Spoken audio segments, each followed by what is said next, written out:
الحمد للہ رب العالمین۔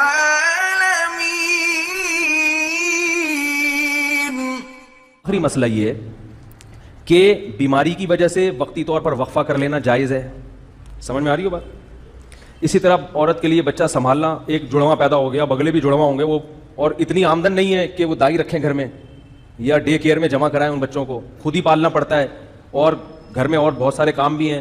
تو اس نیت سے اگر کوئی کرنا چاہے وقفہ تو اللہ کی طرف سے پابندی بولو بھائی نہیں ہے۔ سمجھ میں آ رہی ہے بات؟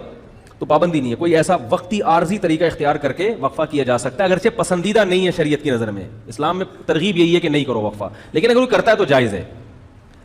لیکن یاد رکھو اس نیت سے وقفہ کرنا کہ میں اسکول کی فیسیں کہاں سے بھروں گا، تمام علماء چاہے دیوبندی ہوں، بریلوی ہوں، اہل حدیث ہوں، چاہے وہ عرب ہوں، چاہے وہ عجم ہوں، اس پہ پوری دنیا کے علماء کا ایک اجلاس ہوا تھا، دلائل سے بحث ہوئی تھی، سب کا متفقہ فتویٰ ہے کہ اس نیت سے کہ میری جیب پہ بوجھ نہ پڑ جائے، اس نیت سے وقفہ کرنا حرام ہے، گناہ کبیرہ ہے، اللہ پہ الزام ہے، اللہ کے عذاب کو دعوت دینے والی بات ہے، اللہ کو غضب آئے گا۔ جس خدا نے تجھے پلا کے اتنا بڑا کر دیا، تو یہ سمجھتا ہے کہ تیرے باپ کی کیلکولیشن کی وجہ سے تو پلا ہے، اب تو اگلی نسل کو اس لیے روک رہا ہے کہ کھلائے، تو کھلاتا ہے یا میں کھلاتا ہوں؟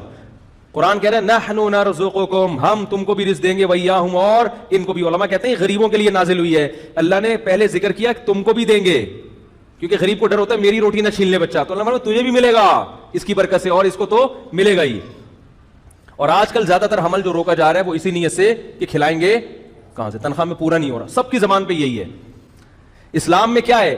فیملی پلاننگ والے کہتے ہیں پہلے انتظام کرو پیسوں کا، پھر بچے پیدا کرو۔ اسلام کہتا ہے نا نا نا نا نا نا نا نا نا۔ غربت دور کرنے کا ذریعہ کیا ہے؟ نکاح اور اولاد کی کثرت، جو میں انشاءاللہ اگلے بیان میں احادیث پیش کروں گا اس پر۔ تو یہ دوسرا طریقہ جائز ہو گیا کہ سنبھالے نہیں جا رہے تو ٹھیک ہے، وقتی طور پہ روکا جا سکتا ہے۔ اور اس نیت سے حمل روکنا کہ لوگ کیا کہیں گے اتنے بچے، اس نیت سے بھی حمل روکنا کیا ہے؟ حرام ہے۔ اسی طرح علماء کا اجماع ہے کہ اس نیت سے حمل روکنا کہ بیٹی نہ پیدا ہو جائے، مثلا کسی کی 6 بیٹیاں ہو گئیں، اب وہ کہہ رہا ہے یار اگر ایک اور بیٹی ہو گئی میں تو جیتے جی مر جاؤں گا، اس لیے حمل روک رہا ہے، اس نیت سے بھی حمل روکنا کیا ہے؟ حرام ہے، کیونکہ آپ بیٹی کو کیا سمجھ رہے ہو؟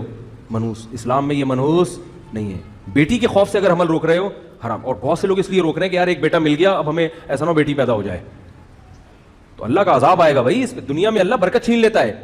اور ایک آخری بات یہ کہ کسی بھی وجہ سے حمل روکا جا رہا ہو، آپریشن کر کے عورت کی بچہ دانی نکال دینا یا مرد کے لیے نس بندی کر لینا، تمام علماء کے نزدیک حرام ہے۔ یہ آخری مسئلہ بیان کر کے بیان ختم کرتا ہوں میں۔